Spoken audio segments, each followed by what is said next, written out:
Welcome to Mythos AI, your source for Cliff's Notes on complex subjects. Join Anna and Phil for yet another engaging conversation. Welcome to the Deep Dive, where we unearth the fascinating details behind seemingly simple questions. Today we're exploring the answer to a question from Quizzypedia Season 206, Question 10, under the category of Middle Eastern history. Let's hear it. The question is, what is the name of the pivotal event in Islamic history that marks Prophet Muhammad's migration from Mecca to Medina in 622 CE? This journey not only established the first Muslim community, but also marks the beginning of the Islamic calendar. And the answer, of course, is the Hijra. The Hijra.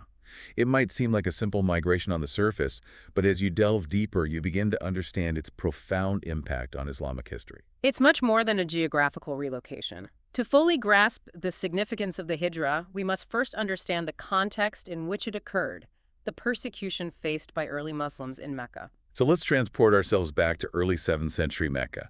The Prophet Muhammad begins preaching the message of Islam, challenging the established order. And this message, a call for monotheism and social reform, was met with fierce resistance, especially from the ruling Quraysh tribe.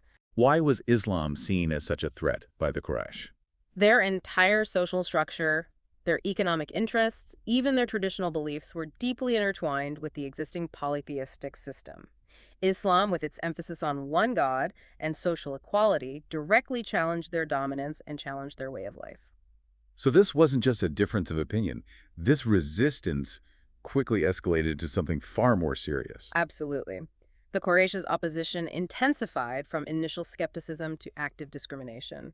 Muslims in Mecca faced social ostracism, economic boycotts, attempts to marginalize and silence them. There's a systematic persecution designed to crush this fledgling faith. And ultimately, it escalated to physical assaults and threats against the Prophet Muhammad and his followers.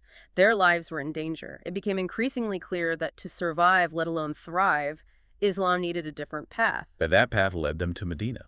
But this wasn't a random choice, was it? There were specific reasons why Medina became the destination for the Hijra. It was a city ripe for change.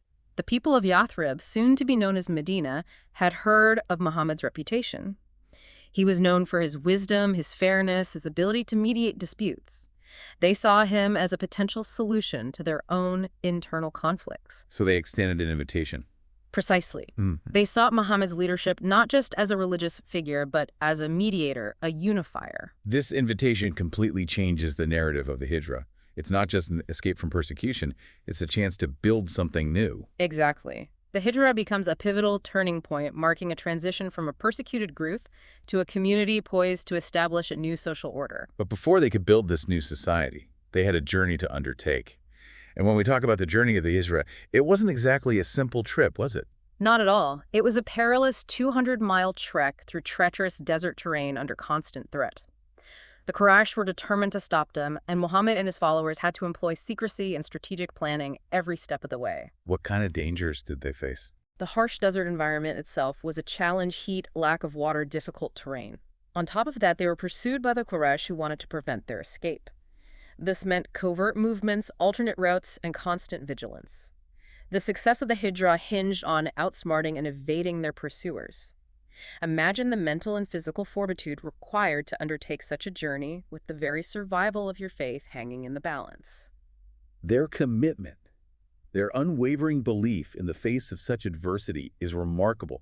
They had to have immense faith to undertake such a risky journey. And it's this very act of faith, of sacrifice, that would later become central to the story of the Hijra.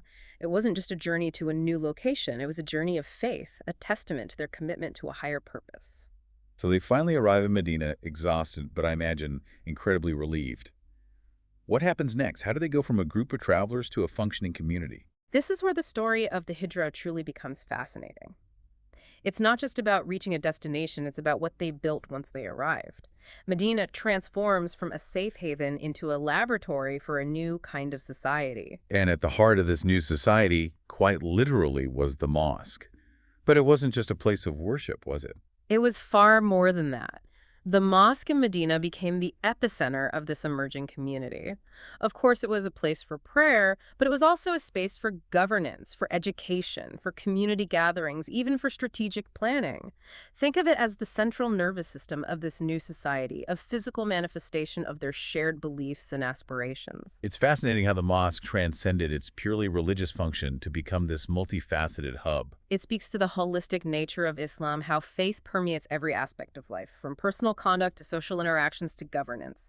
And speaking of governance, this brings us to a remarkable document, the Constitution of Medina. A constitution at that time. Tell me more about this. This document, drafted by the Prophet Muhammad, was truly groundbreaking for its era. It laid out the framework for a pluralistic society, outlining how the diverse population of Medina Muslims, Jews, and other groups would coexist and interact. That's remarkable, especially considering the prevalent social structures of the time. What were some of the key principles enshrined in this constitution? It emphasized fundamental rights and responsibilities for all citizens regardless of their faith. It guaranteed freedom of religion for Jewish tribes living in Medina alongside Muslims, a radical concept for the time.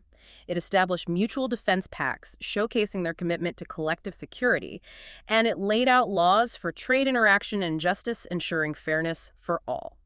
The Constitution of Medina wasn't just a document, it was a social contract, a blueprint for a just and harmonious society. It's like a precursor to modern ideas of citizenship and human rights. Absolutely. It's a testament to the forward-thinking nature of Islam's early leaders and the faith's emphasis on social justice and peaceful coexistence. So we've talked about the persecution that led to the Hijra, the strategic choice of Medina, the perilous journey, and the establishment of this remarkable new society. But why does the Hijra still matter today? What is its lasting legacy?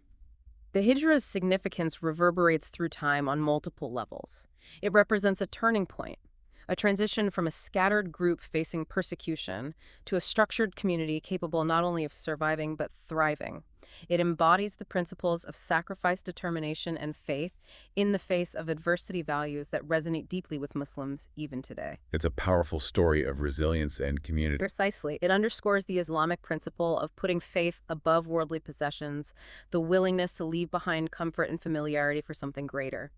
And it highlights the importance of community in Islam, the idea that even in the face of immense challenges, unity and mutual support are paramount. The Muslims who undertook the Hijra relied on each other for support, protection, and encouragement. This collective strength, this sense of shared purpose, became a defining characteristic of the early Muslim community and continues to inspire Muslims worldwide. Beyond its social and religious significance, the Hijra also had a profound impact on how we mark time itself. Let's talk about the Hijri calendar. In 638 CE, Caliph Umar ibn al-Khattab made a pivotal decision. He declared the year of the Hijra as the starting point of the Islamic lunar calendar, designating it as 1 Anno Hijrae, or Year of the Hijra. This calendar isn't just a system for tracking time, it's a continuous link to the very foundations of Islam. So every time someone looks at the Islamic calendar, they're reminded of the Hijra, of the sacrifices made, the journey undertaken, the community formed. Exactly. It serves as a constant reminder of the faith's origins, its struggles, and its core values. It's a testament to the enduring significance of the Hijra. And this event's importance extends beyond the religious sphere. It had far-reaching consequences shaping the course of history in the region and beyond. In Medina, the Prophet Muhammad's role evolved. He wasn't just a spiritual leader, he became a political and military leader as well. It marked a significant shift. This period in Medina, shaped by the experience of the Hijra, laid the groundwork for the eventual expansion of Islam beyond the Arabian Peninsula. It fostered a sense of unity, purpose, and organization, elements crucial to the successes that followed. It's remarkable how a single event, the Hijra, could have such profound and far-reaching consequences, shaping not only a religion but also a civilization and its course through history. Absolutely. It highlights the interconnectedness of history, how a seemingly isolated event can ripple outwards, influencing events and shaping destinies for centuries to come. And it reminds us that history isn't just a collection of dates and names. It's a tapestry woven from human experiences of faith, sacrifice, resilience, and the enduring power of community. Precisely. The Hijra embodies these themes, showcasing the strength that can emerge from adversity and the transformative potential of collective action driven by a shared vision. It's a story that continues to resonate deeply, reminding us that even in the face of seemingly insurmountable challenges, there is always hope, always the possibility for renewal and progress. And it underscores a timeless truth that the greatest journeys are often not just geographical, but journeys of the spirit of courage and of unwavering commitment to a greater purpose.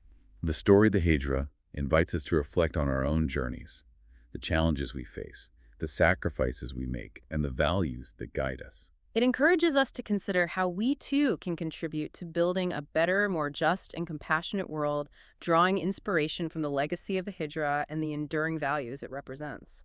Thank you for joining us on this deep dive into the Hijra.